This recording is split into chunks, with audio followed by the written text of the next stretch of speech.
आप देख रहे हैं पहाड़ टीवी, खबर पहाड़ की।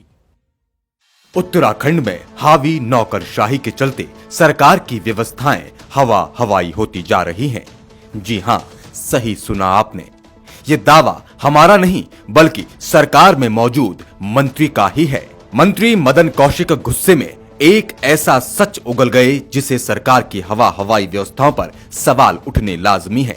मदन कौशिक ने खुलेआम ये स्वीकार कर लिया है कि प्रदेश में स्थिति ठीक नहीं है, क्योंकि अधिकारी उनके आदेशों को ही ठेंगा दिखाकर बैठकों में नहीं पहुंच रहे हैं। दरअसल मंत्री मदन कौशिक बुधवार को एक महत्वपूर्ण बैठक में हिस्सा लेने सचिवालय पहुंचे थे, लेकिन वहां संबंधित विभागों के सचिवों को नदारद पाकर भड़क गए। ठीक नहीं है स्थिति, ठीक नहीं है स्थिति, ठीक नहीं है स्थिति। भाई आप क्यों नहीं आते अधिकारी जब बैठक में हमने बैठक बुलाई? क्या मतलब अधिकारी का नाम? पर अधिकारी को नहीं सकते आने का तो क्यों बुलाऊं मैं बैठक? तो मुझे जरूरी समीक्षा करनी। अधिकारियों को इतनी भी चिंता नहीं कि वो काम कर, उनको जाकर बैठ, कौन से अधिकारी में वहां जाकर बैठक बुलाई? नहीं भाई, सुधांशु जी है, सारे सचिव, कहां सचिव ऊर्जा, कहां सचिव पेयजल, कहां सचिव सिंचाई। तो देखा आपने, गुस्से में तमतमाए मंत्री के मुंह से कैसे सच निकल गया कि प्रदेश में स्थिति ठीक नहीं है।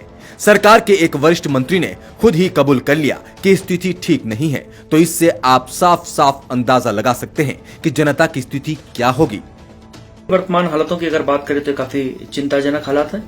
इसी तरह से अगर हमारी नौकरशाही चुने हुए जनप्रतिनिधियों की अवहेलना करते रहेंगे, और अब तो हालात ये हो चुके हैं कि कैबिनेट मिनिस्टर्स की को भी अनदेखा नौकरशाहों द्वारा किया जा रहा है, तो उस आम जनमानस का क्या होगा जिसके तमाम उम्मीदें नौकरशाहों से होती हैं।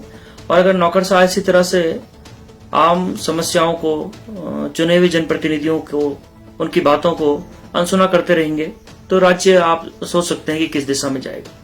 मंत्री जी की ये पीड़ा बताती है कि ये स्थिति कोई नई नहीं है। मंत्री जी का ये दर्द पुराना लगता है, जिसे वो गुस्से के मरहम से भरने की कोशिश कर रहे हैं। मंत्री जी, सरकार आपकी, मुख्यमंत्री आपके, तो फिर आखिर कौन है ऐसी व्यवस्थाओं के लिए जिम्मेदार? जनरल एक आध बात आई थी कि साहब अधिकारी फोन नहीं उठा रहे हैं, नहीं सुन रहे हैं, तो उन अधिकारियों को कह दिया गया था।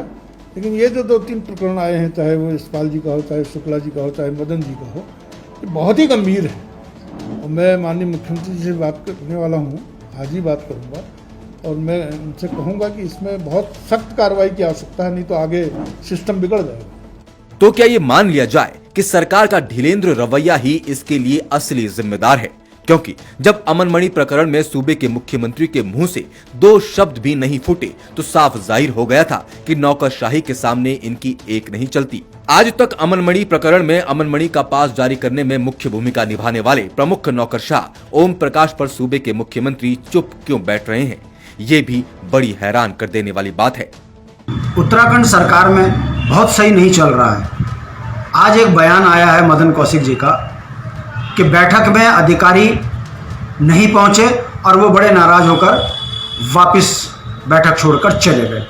सवाल सबसे बड़ा ये खड़ा होता है कि ओम प्रकाश जो मुख्यमंत्री जी के सबसे चहेते अधिकारी हैं, उन्होंने एक फर्जी पास कोविड-19 के समय पर बनाया, उस पर आज तक क्या कार्रवाई हुई सरकार बताने को तैयार नहीं है। ऐसे में अब चुनाव नजदीक आ चुके हैं और उत्तराखंड की सरकार ये बात समझ चुकी है कि उनके खिलाफ जनता में बड़ा आक्रोश है। इस आक्रोश से जनता का ध्यान भटकाने के लिए, चुनाव में जनता की आंख में धोखा देने के लिए अब वो ये कहने लगे हैं कि अब सरकार की जो है अधिकारी सुन नहीं रहे हैं। हमारा सबसे बड़ा सवाल ये है, क्या 3 साल तक इस सरकार को यदि अधिकारी सुन नहीं रहे थे तो इस सरकार का बने रहने का क्या अधिकार है? इस्तीफा देकर जनता के बीच में जाते। आखिर क्यों चुप बैठे रहे इस प्रकरण पर मुख्यमंत्री? जब प्रदेश के राजा ही वजीर की गलती पर चुप्पी साध लें तो राज्य में स्थितियां कैसे ठीक होंगी? शायद इसी वजह से ही अब भाजपा के मंत्री मदन कौशिक, विधायक रघुनाथ चौहान, राजेश शुक्ल समेत कई ऐसे जनप्रतिनिधियों का गुस्सा जगह जगह फूट रहा है। कोई हम लोग तो कुछ सुनता नहीं है, कोई अधिकारी, मैं साफ कह रहा हूँ, लेकिन कोई है माई बाप के लिए सरकार का? कौन सुनेगा? फिर कौन मॉनिटरिंग करेगा? कौन देखेगा? कलेक्टर को देखना तो कलेक्टर ही देखें ठीक से, हम लोग इन्हीं से रोज बताएंगे।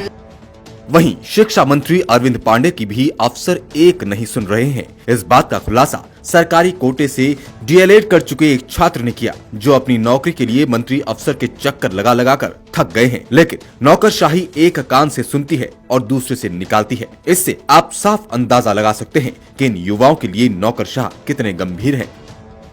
हाँ, तो फिर उसके बाद जो है हम मंत्री जी की फिर 15-20 दिन तक कोई कार्रवाई नहीं हुई। हम सचिवालय और निदेशालय में चक्कर ही काटते रहे, वो बताते ही ना।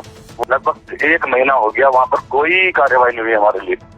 मतलब इतना ऑर्डर देने के बाद भी फिर हम गए मंत्री जी के पास, तो मंत्री जी शुरू में तो ये कहते रहे कि यार मैंने तुम्हारे कहने पे वहाँ आदेश भी दे दिया, सब कर दिया।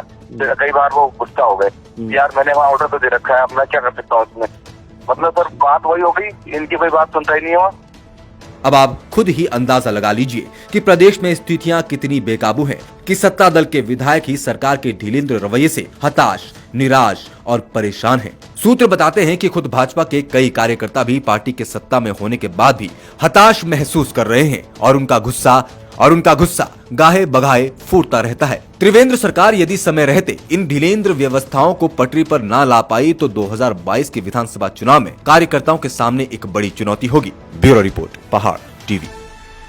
उत्तराखंड की हर छोटी बड़ी खबर के लिए सब्सक्राइब करें पहाड़ टीवी। खबर पहाड़ की, बेल आइकन दबाना ना भूलें।